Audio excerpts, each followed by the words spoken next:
কাঁঠালের সিজন চলে আসছে, পাশাপাশি লিচু, আম,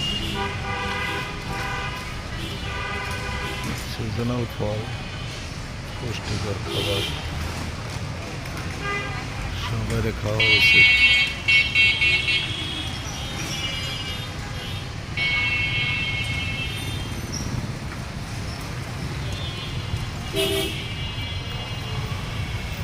নিজ বাগানে কাঁঠাল কারা কারা খেতে চান চলে আসুন, পাশাপাশি আমার চ্যানেলটাকে সাবস্ক্রাইব করে দেবেন।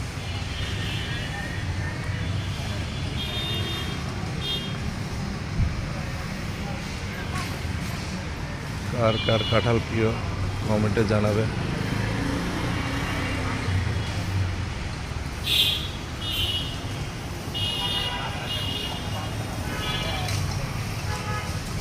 ঠিক আছে, ভালো থাকেন, আল্লাহ হাফেজ।